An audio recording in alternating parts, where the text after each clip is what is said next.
고품격 날라리 방송 한주희장전의 원투펀치 398회 2부 시작해보도록 하겠습니다. 자, 우리가 지난주 UEFA 챔피언스리그 1차전 4경기가 진행이 됐잖아요. 이번 주에 펼쳐진 남은 4경기 이제 오늘 우리가 프리뷰로 분석을 해볼 텐데 한 경기씩 깊게 또 들어가 볼게요. 첫 번째 경기 첼시와 바이에른 뮌헨전. 네, 어떻게 되실 것 같습니까, 한 의원? 바로 넘기면 어떡해요? 여러 가지 측면에서 그러니까 뭐 공격, 뭐 공수 밸런스, 뭐 심지어 골키퍼, 뭐 여러 가지 측면에서 바이에른 뮌헨의 안정성이 뭐 한 급 높다라고 얘기할 수 있죠. 네. 얘기할 수 있으나 모르겠어요. 첼시가 저는 한 경기 정도는 무승부 정도 끌고 갈 수도 있지 않을까. 예를 들어 1차전을 만약에 첼시가 무승부 정도 끌고 갈 수만 있으면 2차전이 더 흥미로워지겠죠. 그렇긴 한데 간단히 말씀드리자면 그래도 제가 뭐 요즘 숫자로 많이 표현을 하는데 지금 두 팀의 승부는 그래도 한 62대 한 38? 이 정도로는 바이에른 뮌헨이 우세하지 않을까. 네. 지금 저희가 또 목요일에 촬영하기 때문에 첼시가 지금 4경기 때 승리가 없는 상태에서 토트넘을 만났거든요. 그렇죠. 이 만난 이후에 그 결과는 어떻게 될지 모릅니다. 이 토트넘을 만나서 분위기 반전이 일었을지도 굉장히 그게 터닝 포인트가 될 수 있는 요소가 될 수 있어요. 그렇죠. 캉테 선수가 과연 이 경기를 주말 경기는 아마 뛰기 힘들 것 같고 네. 저희 녹화일 기준으로 사실 캉테 선수가 이런 경기에서는 상당히 필요한 선수인데 그 존재도 지금 상당히 불투명한 상황이고 한현미도 얘기했지만 전체적인 레벨이 지금 바이에른 뮌헨이 한 수 뭐 유리하는 부분은 그거는 진짜 자명한 사실입니다. 그렇죠. 특히 이제 가장 큰 차이는 뭐 전환이 돼서 조금 좋은 패턴에서 공격에서 골을 넣을 수 있는 기회는 두 팀 언제든지 만들 수는 있지만 기본적으로 본인들이 정석적으로 끌고 가야 될 그러한 패턴, 상대가 수비진이 갖춰줘도 기본적으로 항상 오랜 시간 동안 공격을 유지할 수 있는 그런 패턴, 그런 패턴에서는 바이에른 뮌헨이 훨씬 안정적이고 조직적이고 세밀하다.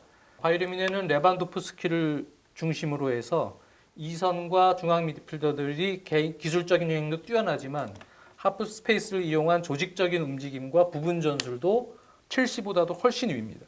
네. 그래서 바이에른 뮌헨은 지금 현재 지난번 라이프치히전 같은 경우도 0대0으로 비겼지만 좁은 공간에서의 그러한 어떤 파괴력 그런 부분도 첼시보다는 한 수 위고 네. 그리고 이제 수비에서의 노련미, 안정감 여러 가지 또 득점에서 최전방 공격진의 결정력까지도 모든 부분에서 한 수 위다. 타미 에이브람이 잘하면 이제 복귀를 해서 바이에른 뮌헨전은 뛸 가능성이 있을 수도 있지만 좋은 컨디션에서 뛰기가 힘든 상황에서 지금 공격진 또 허리 라인 그다음에 수비 전체가 지금 첼시는 밸런스가 지금 좋지가 않고 바이에른 뮌헨에게 모든 부분에서 지금 열세다라고 저는 생각이 들어요. 그래서 이 경기는 뭐 제가 지난번에 아틀레티코 마드리드나 뭐 이런 팀들 얘기를 하면서 충분히 한번 붙어볼 수 있는 기회는 있을 것이다라는 정도까지 얘기한 경기도 그렇죠. 있지만 이 경기는 오히려 첼시가 상당히 힘들 것 같다. 처음에 이 대진 발표됐을 때는 그때 분위기에서는 첼시도 한번 붙어볼만 했어요. 그렇죠. 근데 요즘에 바이에른 뮌헨 경기들을 보고 첼시 경기들을 보면은 그때 비교하면 현격한 차이가 지금 많이 난 상황입니다. 그래서 저는 이 경기는 힘들다. 그렇지만 또 경기의 특성상 어떻게 될지 모르는 게 있잖아요. 첼시가 만약에 바이에른 뮌헨을 좀 이기려면 어떤 부분을 좀 공략해야 될까요? 지금 장지현 위원님이 거의 모든 부위에서 한급 위라고 제가 얘기했는데 또 한수 위라고 동의를 해주셨는데 네네네.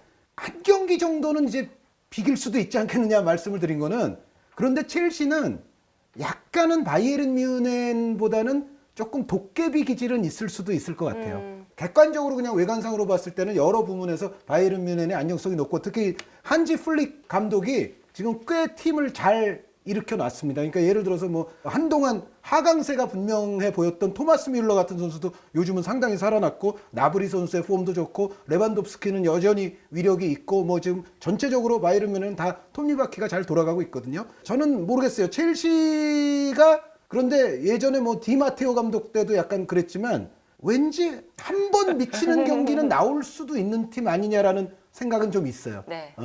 뭔가 좀 예측 불허적인. 근데 이제 예. 그런 부분 있죠.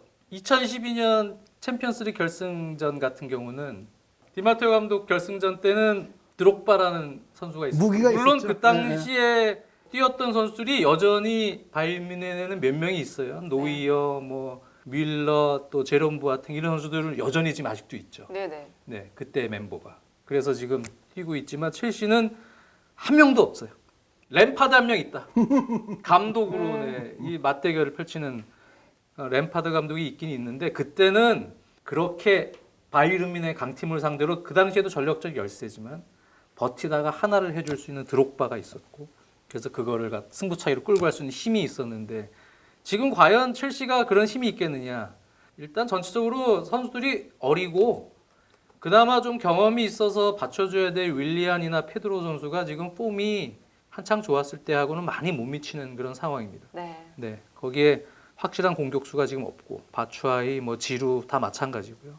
또 허리 라인에서 조르지뉴 같은 선수가 중심을 잡고 수비를 하기에는 바이에른 뮌헨의 이선이 워낙 강건하고 뭐 한현님도 말씀해 주셨지만 그나브리, 밀러 이런 선수들이 이선에 배치가 될 때 레반도프스키와 연계 플레이가 워낙 좋고 첼시가 요즘에 압박의 힘도 떨어졌지만 압박을 한다 해도 티아고 알칸타라나 또 키미 선수도 그렇고 허리 라인에 있는 선수들이 워낙 빌드업 능력 또는 기술적인 탈압박 능력들이 다 좋아요. 그래서 첼시가 가지고 있는 장점을 다 상쇄시킬 만한 힘이 있고요. 또 사이드에서도 알폰소 데이비스 같은 아주 최근엔 젊고 힘이 있는 풀백들이 공격 지원을 아주 잘 해줍니다.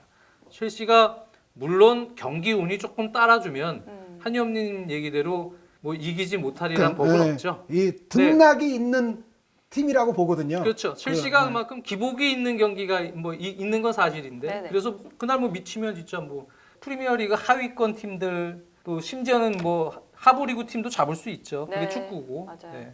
그렇게 하지만 이제 우리가 이제 분석을 하는 데 있어서는 사실 이게 어느 정도의 조금 작은 갭에서 얘기를 하려면은 이번엔 가능성이 있다 이렇게까지는 얘기할 수 있겠지만 제가 느끼기에는 요즘엔 갭이 좀 벌어졌다. 네. 알겠습니다. 자, 이제 그럼 두 번째 경기를 가보겠습니다. 나폴리 대 바르셀로나입니다. 지금 현재 시점에서의 분위기만 보면 저는 나폴리에게도 희망은 있다. 네.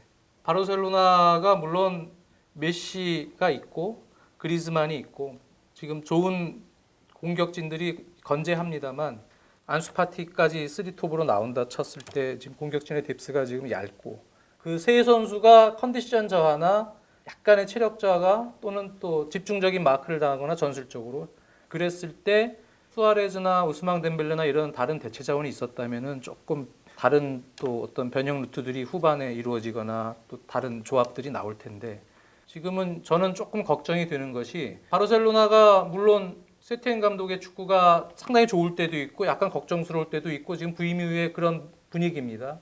그렇지만 나폴리에게 가투소 감독은 지금 챔피언스리그가 처음이고요. 네. 상당히 의욕을 갖고 지금 분석을 할 거예요. 바르셀로나를. 그래서 가투소 같은 스타일은 제가 느끼기에는 선수들한테 일단 으쌰으쌰 동기부여를 심어주는 데는 능력이 있고 메시를 어떻게 봉쇄를 할 것인가에 대해서 이 경기에 대해서 상당히 집중적으로 선수들에게 주문을 할 가능성이 높습니다. 그거는 물리적인 주문이겠죠. 가투소 스타일은 저는 그럴 것 같아요. 네, 왜? 물리적인? 뭐 어떻게 하면 물리적인. 그러니까 조금 타이트한 괴롭히는 수비 그러니까 형태에 물리적인 있어서. 게임을 하라. 그러니까 사리 때와의 나폴리하고는 좀 다른 선수들에게는 조금 더 피지컬적인 부분을 강조하는 감독이긴 합니다. 네. 가투소가요. 그러니까 아마 바르셀로나가 물론 경기를 지배하고 메시와 그리즈만의 클래스는 충분히 나폴리를 원정에서도 제압할 수 있는 득점 파괴력을 가지고 있음에도 불구하고 이 경기 나폴리 원정 같은 경우는 바르셀로나가 조금 조심해야 된다. 네. 특히 그리즈만이 최전방에 지금 섰을 때 아직까지 확실하게 원톱으로서 그 최전방에서 지금 특화된 조직력을 꾸준하게 보여준다고는 보지 않아요. 좋은 장면들도 꽤 많지만 아직까지는 조금 적응해야 될 부분이 있다고도 생각이 들거든요. 그리고 또 수비로 전환될 때 지금 수비 같은 경우는 저는 바르셀로나가 조금 걱정이 되는 부분도 있어요. 근데 문제는 그렇다면 나폴리가 그만한 공격 파괴력을 지금 가지고 있느냐? 사실 그런 건 아닌데 근데 지금 팀적인 어떤 분위기는 조금씩은 좋아지는 것 같아요. 예전에 사리보는 이제 조르지뉴를 중심으로 한 그러한 패싱 게임으로 나폴리가 지금 중심을 잡았다면 지금은 약간 활동량도 많고 수비적으로 아주 여러 가지 꾸준히 일을 해주는 이러한 덴메를 중심으로 뭐 파비앙 루이스가 됐던 뭐 지엘린스키가 됐던 이런 3미들 체계가 지금은 약간 중심을 잡아가고 있는 상태거든요. 그러니까 팀적으로는 지금 나폴리가 상승적 효과를 보고 있는 흐름인 것 같아요. 제가 볼 때는. 네. 거기에 공격진도 메르텐스가 복귀해가지고 오랜만에 골도 넣었었고 네. 그리고 인시네 선수가 뭐 그렇게 좋은 상태는 아니지만 제 생각엔 동기부여는 상당히 강할 것 같고 어떻게 뭐 공격진을 꾸릴지 모르겠습니다. 밀리크 선수를 먼저 선발로 넣을지 아니면 다른 좀 빠른 유형의 선수로 전환해서 승부를 걸려고 변형적인 형태를 둘지는 모르겠습니다만 어쨌든 가투소 감독이 최근에 공격진의 동기부여나 또 흐름, 허리라인의 약간 밸런스들 그런 부분들을 잘 살려주면서 네. 의외로 선전할 가능성이 높다. 그래서 이 경기는 저는 상당히 결과적으로는 팽팽한 결과가 나오지 않을까라고는 보고 있어요. 네. 바르셀로나가 예상보다 고전할 것이다. 그렇게 보고 있습니다. 그래서 그런가 가투소 감독이 바르샤 전혀 두렵지 않다라는 말을 남겼어요. 이게 또 선수들에게도 영향을 주겠죠. 네, 가투소 감독이 지금 장 의원님 말씀하신 거에 제가 다 동의하고요. 가투소 감독은 분명히 선수단의 멘탈리티를 잡는 데는 그런 면에서는 재주가 있습니다. 그러니까 뭐 아직 뭐 가투소 감독이 명장 반열에 이미 올랐다거나 그런 거는 전혀 아니지만 그럼에도 불구하고 역시 가투소의 팀은 과거에 이제 안첼로티의 나폴리보다는 좀 더 많이 뛰고 좀 더 강건하게 이제 바르셀로나를 뭔가 옥죄어 들어가려고 할 것은 저는 분명해 보이거든요. 네. 그리고 그러한 상황에서 바르셀로나가 요즘 고전하는 흐름이 굉장히 많다는 거. 예를 들어 바로 얼마 전에 헤타페와 바르셀로나의 경기가 있었는데 전반전 한 중반 정도까지는 바르셀로나가 매우 위험했고 매우 경기력이 오히려 헤타페에 밀렸어요. 네. 근데 이제 헤타페의 문제라고 한다면 그런 흐름에서 이제 골을 넣지 못했다는 건데 그래서 결국은 이제 메시 선수의 어시스트가 계속 터지면서 결국 경기를 패하게 됐거든요. 그런데 나폴리 같은 경우는 제가 봤을 때 헤타페의 어떤 그 바르셀로나와 싸웠을 때의 경기 모습을 보고 그런 유형의 플레이를 나폴리 역시도 재현할 수만 있다면 물론 뭐 인시니라든가 메르테스 선수의 올 시즌의 평균적인 여태까지의 폼은 예년의 기준에 비하면 떨어져 있는 건 맞아요. 그건 맞지만 전체적으로 봤을 때는 그래도 한 방을 날릴 수 있는 클래스들은 저는 여전히 확보하고 있다고 보고 그리고 미드필드진의 뎁스 같은 경우에는 저는 나폴리가 지금 꽤 괜찮다고 봅니다. 왜냐하면 로보트카 선수와 덴메 선수가 왔잖아요. 그래서 중원에서부터 좀 바르셀로나를 강하게 좀 압박을 해서 뭔가 바르셀로나가 요즘 기동력 있는 압박에 흔들리는 그런 흐름을 만들어낸 다음에 한 방 있는 클래스 있는 선수들로 하여금 이제 한 방을 터트리게만 할 수 있으면 그러면은 나폴리가 바르셀로나를 역시 굉장히 괴롭힐 가능성이 높고 저는 이 매치업은 제가 다른 방송에서도 얘기했지만 그래도 일단은 바르셀로나를 조금 우위에 두는 게 맞기는 하다. 그래서 51.5 대 한 48.5. 엄청 근소한. 네, 그 정도로 바르셀로나의 그 정도 우세. 예, 그 정도 우세인데, 근데 이제 나폴리 팬들도 제가 봤을 때는 그들은 그들대로의 또 걱정이 있을 거예요. 바르셀로나 팬들은 그들은 또 그들대로의 그렇죠. 걱정이 있고 뭐냐면 나폴리가 가투소 감독 들어와서 승리 횟수는 좀 많아지긴 했지만 여전히 어떤 경기는 좀 어이없는 팀에게 지기도 하거든요. 그래서 나폴리 역시도 여전히 기복이 있는 것에서는 완전히 벗어나진 못했어요. 그래서 그런 어떤 나폴리도 나쁜 경기처럼 된다면 당연히 바르셀로나에게 좋은 경기를 할 수가 없죠. 그래서 전체적으로 이 두 팀은 어떻게 보면 정말 좀 붙어봐야 알 것 같아요. 그러니까 두 팀의 좋은 날과 안 좋은 날의 사실은 흐름이 두 팀 모두가 요즘 좀 분명해요. 그래서 두 팀 모두가 좀 경기력에 기복이 있는 팀들이기 때문에 과연 이제 붙는 당일은 어떻게 될 것인가. 그리고 여기서 가장 중요한 포인트는 역시 메시 선수가 어떨 것인가인 것 같아요. 그렇죠. 그러니까 그거는 바르셀로나 입장에서도 그렇고 나폴리 입장에서도 마찬가지인데 바르셀로나는 최근 메시 선수에 대한 의존도가 아직도 정말 대단합니다. 그러니까 메시가 좋은 날은 나폴리가 곤경에 빠질 것이고 메시가 그닥이면은 나폴리가 충분히 해볼 만한 또 경기가 될 겁니다. 그래서 바르셀로나의 입장에서 얘기를 하자면 메시 이외의 루트가 반드시 있어야 되고 근데 여기서 바르셀로나가 또 굉장히 중요한 핸디캡이 하나 나왔는데 조르디 알바 선수가 지금 부상이에요. 메시 선수가 뭔가 좀 덜 풀리는 경기에서는 알바 선수의 오버래핑이야말로 바르셀로나에게는 메시 다음 가는 무기라고 볼 수가 있거든요. 그런데 알바라는 무기를 지금 바르셀로나가 잃어버렸어요. 알바 선수 나폴리전에 나올 수가 없습니다. 부상으로. 그래서 메시 선수도 요즘 매 경기 좋은 건 아니거든요. 메시 선수가 조금 덜 좋은 날이 된다면 그러면은 나폴리가 충분히 할 만하다. 예, 예. 그러니까 한현님도 말씀해 주셨지만 오히려 요즘에 특히 뭐 산미들의 부스케츠를 수비 라인 앞에 놓고 프랭키 데용 선수를 이렇게 산미들에서 아르투로와 함께 배치하면서 프랭키 데용에게 약간 공격적인 위치에서의 어떤 움직임도 지금 강조시키는 그러한 경기도 있었다는 얘기죠. 네. 그러니까 어떻게 보면은 이제 메시나 그리즈만이나 이런 선수들의 연계 플레이나 안수파티나 이런 선수들의 공격진의 개인 능력 외에 피르포가 나가서 최근에도 또 좋은 어시스트였나요? 그런 것들이 나올 수도 있고 네. 또는 의외로 프랭키 디용이 메잘라 같은 롤을 하면서 공격에 관여를 해서 좋은 롤을 만들 수도 있고 또는 세르지 로베르토를 뭐 산미들에 쓰는 경우도 있으니까 세르지 로베르토 같은 선수가 공격 가담을 해서 그런 선수가 시너지를 내주는 게 매우 중요하죠. 바르셀로나는. 왜 그런가 하면 나폴리는 지금 철저하게 공격 3인방에 대한 견제만 하고 있을 거예요. 나폴리 입장에서는 그 공격진에 대한 견제에 집중하는 상황이기 때문에 그렇지 않은 루트에서 나와줘야 되고 여전히 그런 루트에서 나왔을 때의 나폴리의 수비 또한 앞에서 요새 덴메 선수가 막 이러니까 조금 수비가 나아지는 것처럼 보이는 거지 수비가 지금 좋은 상황은 아니에요. 풀백들도 지난 시즌과 다르게 뭐 굴람도 상황이 안 좋아서 지금은 쓰질 않고 있고 뭐 여러 가지로 지금 상황이 좋지는 않아요. 바르셀로나 역시 전환이 될 때 부스케츠의 약간 느린 발, 포백 라인들이 공수 간격들이 좀 벌어질 때 문제점들. 피케 선수도 아주 불안해요. 피케나 지금. 이런 선수들이 약간 예전에 한창 좋았을 때보다는 노쇠화된 그런 뒷공간을 내주거나의 불안 요소들이 여전히 있다는 얘기예요. 그러니까 두 팀 다 수비적으로는 한현님 얘기대로 팬들이 다 불안한 부분들도 있고 결국은 이제 기존에 서로 분석을 해서 집중하고 있는 외에 다른 영역에서의 시너지를 누가 잘 만들어줄 수 있느냐.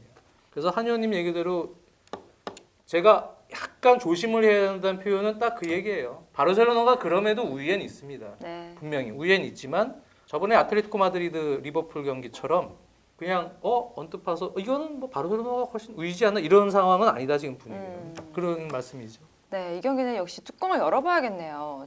자, 다음 경기로 가보겠습니다. 레알 마드리드 대 맨시티. 지금 레알이 녹화 녹화 기준으로 기준? 봤을 때 네. 리그 15경기 무패잖아요. 그러니까 레알이 좀 그런 상태에다가 맨시티는 좀 그렇고 레알이 조금 더 좋지 않을까 저는 싶은데. 저는 다른 생각을 가지고 있거든요. 아, 그래요? 네. 맨시티가 조금 더 위에 있을 것이다? 현재 경기 내용이나 전체적인 부분에서 위에 있다고 봐요. 아, 근데 레알 마드리드는 물론 경험이 많은 베테랑들이 여전히 쫙 그대로 있어요. 예전 황금 멤버들 중심으로 그대로 있습니다. 근데 이게 뭔가 공격 파괴력이 맨시티의 수준까지 지금 가지 못한 느낌? 맨시티가 공격 파괴력이 더 좋다고 저는 생각이 들어요. 100% 동의해요. 그러니까 아자르도 복귀해서 으쌰으쌰 잘 하더군요. 복귀전을 제가 봤는데. 나쁘지 않았어요. 그래서 뭐 했는데 뭘 만들어 주려고 막 움직임도 가져가고 하프 스페이스에서 막 이렇게 하고 벤제마랑 특히 벤제마가 중앙 왼쪽 사이에서 요즘에는 골을 잘 많이 못 넣어요 벤제마가. 네. 그래도 그 연계 플레이를 같이 아자르랑 같이 노력을 하는데 긍정적인 장면들도 많이 보이고 좋더라고요. 근데 골을 누가 넣지? 나 이런 생각이 들어요. 아자르도 들어가서 뭔가 도움을 주려고도 하고 이러는데 결국은 다 컷백이 됐던 뭐가 됐던 골을 넣는 선수들이 들어가서 해줘야 되는데 그런 선수가 잘 안 보여요. 사실 그런 선수 스트라이커가 한 명 그 딱 골을 넣어줘야 되는데 벤제마가 사실은 그 역할을 해줘야죠. 근데 네. 벤제마는 요즘엔 조금 그냥 또 겉도는 플레이가 좀 많아지는 느낌이고 왼쪽 라인에서 조금 공격이 많이 이루어지죠. 아무래도 베일 선수 쪽은 좀 죽어 있으니까 레알 마드리드 자체가 오른쪽보다는 왼쪽에서 많이 공격이 이루어지는 것 같은데 근데 뭔가 좀 공격 파력이 좀 시원치 않은 느낌. 네. 네. 물론 맨체스터 시티가 훨씬 좋고 이런 건 아닌데 레알 마드리드랑 비교하면 맨시티는 그래도 계속 패턴이 살아 있고 좀 라이브하게 계속 그 슈팅을 만들어내는 그러한 과정 자체가 조금 더 살아 있다고 좀 보여져요. 로테이션을 시키면서도 그래서 요즘에 선수들 폼도 나쁘지 않고 특히 휴식기가 저는 크게 작용이 됐어요. 물론 주중 웨스트햄 경기까지 치르고 또 주말 경기 레스터 시티전도 부담스러운 경기죠. 2-3-2끼리 경기니까. 그래서 체력적으로 약간 빡빡한 일정이긴 해도 지금 휴식기를 치르고 충전이 많이 된 상황에서 들어온 것 같더라고요, 선수들이. 그 상황에서 케빈 데브라이너도 지금 컨디션 엄청 좋아 보여요. 그리고 스털링 선수는 복귀를 할 수 있을지 못할지는 모르겠어요, 이 경기에. 근데 스털링 선수가 없어도 워낙 베르나도 실바, 가브리엘 제수스, 또 마레즈 여러 그 윙포드를 같이 볼 수 있는 선수들이 있고 3미들에도 여전히 로드리가 들어가던 페르난지뉴가 홀딩으로 들어가던 또 메잘라로 데브라이너가 있고 다비드 실바가 있고 윈두안이 있고 여러 유형이 부분적 로테이션이 지금 가능하고 그렇다고 해서 레알 마드리드가 물론 카세미로는 여전히 잘하지만 수비적으로 강건한 지금 밸런스를 예전에 좋았을 때 그 챔스 지단이 계속 우승시킬 때만큼 가지고 있느냐 또 그렇게 보이지도 않거든요. 또 불안불안한 부분도 많아서 이 경기는 맨시티에게 홈이지만 실점할 가능성은 꽤 높은 경기 아니냐. 그렇게 본다면은 오히려 맨시티가 한 점 차 정도로는 전 원정이지만 이길 수도 있지 않겠느냐. 지금 흐름에서는 레알 마드리드 팬들이 들으면 좀 기분 나쁠 수도 있지만 저는 그렇게 보여요. 솔직히 얘기하면 네. 결과는 어떻게 될지 모르겠습니다만. 한 의원님도 100% 동의라고 그러셨잖아요. 100% 동의라는 거는 장 의원님이 말씀하신 일단 득점포 부분에서 객관적으로 맨시티가 우위에 있다. 그리고 득점을 만들어가는 어떤 정해진 패턴이라든가 과르디올라 감독이 단연간 지도해 온 게 있잖아요. 그리고 선수단의 전체적인 멤버 구성 어떤 퀄리티 이것도 저는 살짝 그래도 맨시티가 좋다고 봐요. 여기까지는 장 의원님과 거의 의견이 비슷해 보이는데 그런데 저는 조금 달리 하는 게 왠지 승부에서는 레알이 살짝 더 강할 수도 있다. 그러니까 맨시티가 여전히 좋은 축구를 해요. 그리고 웨스트햄전을 봤을 때 제가 맨시티에게 청신호는 뭐냐면 라포르트 선수가 좀 괜찮은 것 같아요. 이제 복귀해서 네. 괜찮아요. 그리고 옆에 라포르트가 제대로만 서주면 오타멘디조차도 좀 좋아질 수도 있을 것 같아요. 오타멘디 선수는 옆에 또 누가 쓰느냐에 따라서 이 경기력이 달라질 수가 있기 때문에 그리고 스톤스 선수도 이제 교체로 나왔는데 뭐 그렇게 나빠 보이지 않았어요. 주말에는 이제 네. 로테이션이 될 수도 있고. 네. 그러니까요. 네. 그래서 전체적으로 맨시티도 올 시즌 이제 부상자들도 좀 많았고 수비도 좀 걱정이었고 그런데 그런 부분도 약간 청신호가 있고 종합적인 견지에서 맨시티가 조금 더 좋아 보이는데 레알 마드리드가 사실 올 시즌에 골 넣을 선수가 별로 없는 건 사실이에요. 네. 그러니까 레알이 사실 골 넣은 선수가 별로 없다? 굉장히 좀 이상하게 들리기는 하는데 사실 벤제마 선수의 골도 한창 좋을 때보다 지금 골이 좀 최근에는 사라지고 있고 네, 득점포가 많이 그리고 벤제마 선수가 한창 좋을 때조차도 나머지 선수들이 골을 못 넣어줬어요. 그러니까 베일, 비니시우스, 뭐 호드리구 선수도 약간 넣는 것 같았지만 호드리구는 또 호드리구대로 약점들이 좀 있거든요. 그래서 그리고 아자르 선수는 빠진 시간이 워낙에 길고 그래서 전체적으로 야 벤제마 말고 누가 골을 넣는 거야? 레알 팬들도 걱정이 많았어요. 많은데 레알은 뭔가 라모스가 넣든지 바란이 넣든지 항상 그런 게 있죠. 카세미르가 넣든지 발베르데가 넣든지 그러니까 객관적인 견지에서 어떤 선수단의 호화로움과 골을 넣어줘야 될 선수들의 어떤 파괴력 이런 부분은 맨시티가 위로 보이는 건 맞아요. 그런데 저는 장 의원님하고 약간 다르게 생각하는 거는 레알의 수비는 저는 올 시즌 장 의원님의 생각보다는 더 좋다고 봐요. 물론 이제 셀타비고 같은 하위권 팀에게 두 골도 실점하고 그러기는 했지만 아마 이런 경기에서 딱 붙었을 때는 레알 선수들의 수비는 그거보다는 좀 더 좋아질 수 있다고 봐요. 게다가 쿠르투아 선수 지금 올 시즌 폼은 상당히 좋은 편이고 그래서 전체적으로 오히려 레알은 승부를 짜내는 맨시티에 비해서는 실용적인 경기 흐름을 엮어가다가 뭐 벤제마, 뭐 베일, 아자르가 아니더라도 뭔가 또 의외의 선수가 등장해서 골을 터트릴 능력이 저는 그치. 있다고 생각해요. 심지어는 크로스가 네, 들어가서 크로스의 한 방도 있고 모드리치 선수가 뭐 풀타임을 요즘 계속 소화하진 않지만 모드리치 선수가 들어갔을 때 또 한 방도 기대할 수가 있거든요. 그래서 오히려 좀 끈끈한 경기를 하면서 뭔가 필요할 때 의외의 루트에서 한 방. 이런 거는 저는 가능하다고 봐요. 그래서 승부는 알 수 없고 제가 굳이 한 팀을 선택하라면은 오히려 레알을 저는 선택을 한다. 그래서 한 이 경기는 제가 다른 방송에서도 얘기했지만 한 51대 49? 요 정도로는 저는 레알. 경기는 어쨌든 빅매치예요. 네. 네, 펩은 챔피언스리그 쪽으로 지금 구단 자체가 올인을 하고 있기 때문에 물론 그렇죠. 뭐 FFP 징계가 항소를 뭐 해서 어떤 식으로 진행이 될지는 조금 더 지켜봐야겠지만 또 보이지 않는 지단과의 이제 경쟁, 펩은 또 상당히 날카로워 예민해져 있는 상황에서의 경기입니다. 선수들도 지금 구단 외적인 문제들로 인해서 영향은 받겠지만 네. 아마 그것이 오히려 정신적으로는 경기에 집중하는 형태가 될 것 같고 레알 마드리드는 뭐 워낙 산전수전 이 챔피언스리그 지금 바닥에서 수비 라인은 뭐 워낙 경험이 많잖아요. 마르셀로, 라모스, 바란, 카르발라 이 라인은 한 의원님 말씀에 진짜 내용적으로는 다 공감하고 분명히 그런 축구가 되겠죠. 근데 왠지 저는 그런 느낌이에요. 전 느낌적인 건데 이번에는 자꾸 맨시티 선수들이 올 시즌에 전 챔피언스리그에서 아주 올 시즌만큼은 좀 큰 동기부여를 발현을 하고 그동안 사실 계속 16강 혹은 8강 여기서 무너졌던 그 패턴이 올 시즌에는 이제 조금 벗어날 때가 되지 않았나라는 그런 느낌이 섞여 있어요.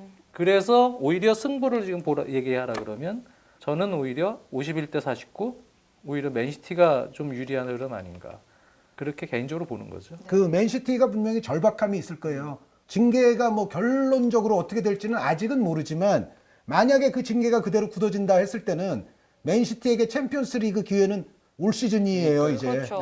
그런 상황인데 여기서 이제 뭐 선수들도 앞으로의 거취를 생각하기 이전에 일단 이 멤버 과르디올라 감독 휘하에서 이렇게 좋은 멤버로 이렇게 모였을 때 어떻게 보면 마지막으로 뭔가 힘을 발휘하고 싶을 거거든요. 그래서 징계 자체는 저는 지금 맨시티에게는 챔피언스리그 올인하는 데 있어서는 저는 절박함을 강조하는 데는 더 좋을 수도 있다고 네. 봐요. 그런데 제 생각에는 레알도 챔피언스리그에서는 절박함이 나올 것이다. 그래서 일단은 우승을 네. 할 줄 아는 감독이니까. 레알도 절박함이 나올 가능성이 저는 높다고 봐요. 물론 지금 뭐 엘클라시코도 이제 곧 다가오고 있고 바르셀로나와 리그 우승 경쟁도 있기는 하지만 제가 봤을 때는 지단 감독도 뭔가 올 시즌 전체적으로 뭐 꾸역꾸역 가고는 있지만은 정말 뭐 분명하거나 명확하게 뭔가 위력을 발휘하지는 못한 거는 또 사실이에요. 근데 여기서 저는 지단도 나름의 절박함은 저는 갖고 있을 거라고 보고 레알 선수들은 어쨌든 챔피언스 리그에서는 잘하고자 하는 정신력이 분명히 저는 있는 DNA가 팀이라고 있다. 봐요. 자, 네 번째 경기 가보겠습니다. 올림피크 리옹 대 유벤투스. 역시 호날두가 챔스의 사나이. 챔스에서 나이고 지금 골 퍼레이드를 다시 시작했잖아요. 네. 계속해서 이 경기에서도 보여줄까요? 이거는 제가 다른 방송에서 한번 했던 건데 수치적으로 모든 8경기 매치업 가운데 가장 그래도 수치적으로 좀 차이가 많이 나지 않느냐. 제가 다른 방송에서 이 매치업은 81대 19 정도로 유벤투스가 앞서는 매치업이다라고 한 기억이 있거든요. 네. 뭐 지금도 그 생각에 크게 변함은 없어요. 다만 근데 이제 리옹은 이런 건 있죠. 데파이 선수를 이제 일찌감치 잃었습니다. 그래서 데파이라는 가장 뭐 에이스적인 무기는 이미 없고요. 그러나 이제 리옹은 이제 이런 건 있습니다. 이 경기는 제가 수치면에서도 말씀드렸다시피 가장 좀 기우는 매치업이라고 많은 사람들이 얘기를 해요. 전체 8매치업 중에서 가장 좀 기운다. 근데 그랬을 때 리옹에게는 뭐 아무런 부담도 없어요. 지금 뭐 리그에서도 중위권이에요. 뭐 승점 차가 그렇게 많지는 않지만은 리옹에게는 정말 지금 안 좋은 시즌인데 게다가 에이스도 이미 뭐 잃어버렸고 그래서 어떻게 보면 좀 부담 없는 상황에서 젊은 선수들이 나름의 자신의 능력을 좀 부담 없이 발휘를 한다면 또 망회의 소득이 나올 확률이 전혀 없는 건 아니에요. 그렇죠. 여기서 아무래도 이제 뭐 무사 덴벨레 선수라든가 또 새로 영입해 데려간 칼 토코 에캄비 선수라든가 이런 선수들의 한 방은 유벤투스 입장에서도 조심을 해야 되고 그리고 이제 아래쪽에서 이 선수들을 받쳐줄 수 있는 재간 있는 젊은 플레이메이커가 있습니다. 우셈 아우아르라는 선수가 있는데 이 선수의 재간이 말씀드렸던 토코 에캄비 선수라든가 무사 덴벨레 선수에게 잘 연결이 된다면은 유벤투스도 뭐 고생도 할 수 있어요. 여기에 그 리옹에서 승패를 떠나서 정말 주목하고 싶은 선수 하나는 라이안 쉐르키라는 선수가 있는데 네. 이 선수가 정순주 아나운서랑 정말 16살. 나이가 비슷해요. 16세. 네네. 네. 친구야. 거의 친구죠 정말. 저번에 한번 선발로 나오던데.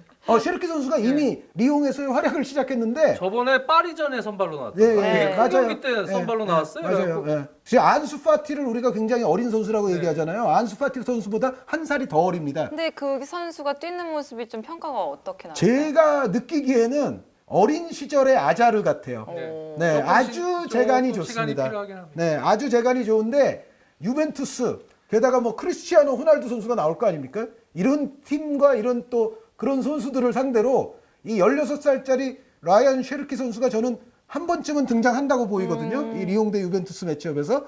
그때 저는 그 16살짜리가 어떻게 하는지 보고 싶어요.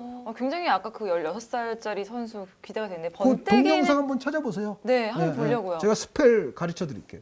번떼기는 그 재능을 봤을 때 희열감이란 게 있잖아요. 그렇게 이제 리옹 같은 경우는 이선의 젊은 자원들 테리에 아우아르 또 에칸비 그런 이선 자원들과 무사 덴빌레를 활용해서 다들 능력들은 좋아요. 네. 젊어요. 20대 초반에. 그래서 투홀딩을 놓고 아주 빠른 전환 속에서 한번 해보자. 그런 승부를 할 것 같은데 의외로 생각보다는 선전할 가능성이 아예 없는 건 아니에요. 수비형 미드필더들의 압박과 젊은 선수들의 어떤 압박과 전환, 또 의외의 기술적인 역량. 테리에 같은 선수는 안쪽으로 접어서 또 오른발킥 한 방이 있고, 에칸비는 상당히 빠르지 않습니까? 뭐 그런 전환. 무사 담벨레는 뭐 워낙 팬들 아시다시피 많은 걸 가지고 있는 공격수고, 아우아르도 아주 센스가 있는 공격형 미드필더입니다. 그래서 한 방씩 기량들을 다 장점을 가지고 있기 때문에 의외로 그 선수들이 부담 없이 플레이를 하면 유벤투스도 생각보다는 말리는 경기를 할 수가 있고, 유벤투스가 그러지 않으려면 자신들의 플레이를 완전히 가져가서 점유율도 많이 가져가야 되는데, 최근에는 이제 피아니치를 중심으로 사리 감독이 원하는 그런 축구가 잘 안 되는 경우들도 많았어요. 그래서 허리 라인도 계속 변화가 좀 많고, 램지가 나와서 최근에 잘할 때도 있고, 뭐 벤탄쿠르, 뭐 라비우, 뭐 여러 선수들이 지금 뭔가 확고하게 지금 다져지지 않은 중앙 밸런스입니다. 거기에 이제 디발라 같은 선수들이 요즘에 잘해주고 있기 때문에 그래도 공격에서 한 방이 터지고, 호날두가 또 하나가 터지고, 그래서 경기를 끌어오지만 무언가 팀적으로 하나가 만들어져서 사리 감독이 원하는 그런 네. 밸런스의 축구는 되지 않는다는 얘기죠. 또 요즘에 내용이 좋지 않았던 기복이 있는 그런 좋지 않은 경기가 이번 원정에서 나올 경우에 상대적으로 우리는 보여줄 거 다 보여주는 리옹이 의외의 결과를 가져갈 수도 있죠. 네. 그럴 확률이 없는 건 아니에요.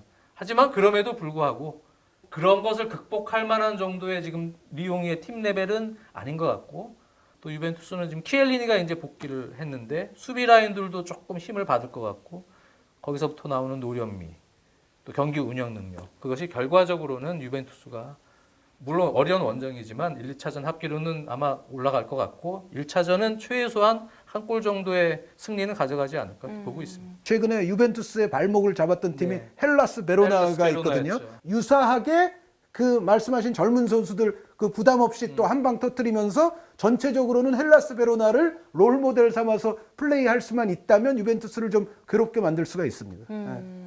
알겠습니다. 지난주 UEFA 챔피언스리그 16강전 1차전 4경기는요. 그야말로 예측 불가였거든요.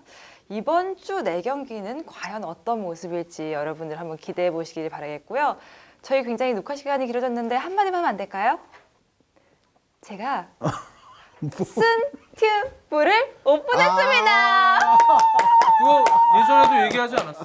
이게 자꾸 위원님 얘기해야죠. 왜냐하면 카카오 TV 생방인 얘기를 했거든요. 근데 제가 이런 거 원투펀치 이런 데 얘기를 안 했더니 구독자가 늘질 않아요. 여기서 얘기한다고 늘 것 같아요.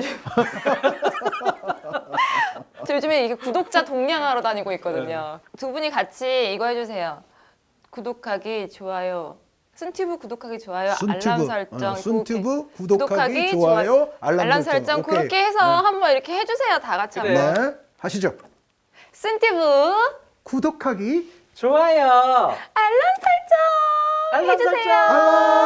알람. 정승주가 10회 연속 올킬하는 그날까지 한지희 장지연의 원투펀치와 순튜브는 계속됩니다. 안녕히 계세요. 네, 구독하기, 순튜브, 좋아요. 알람 알람 설정.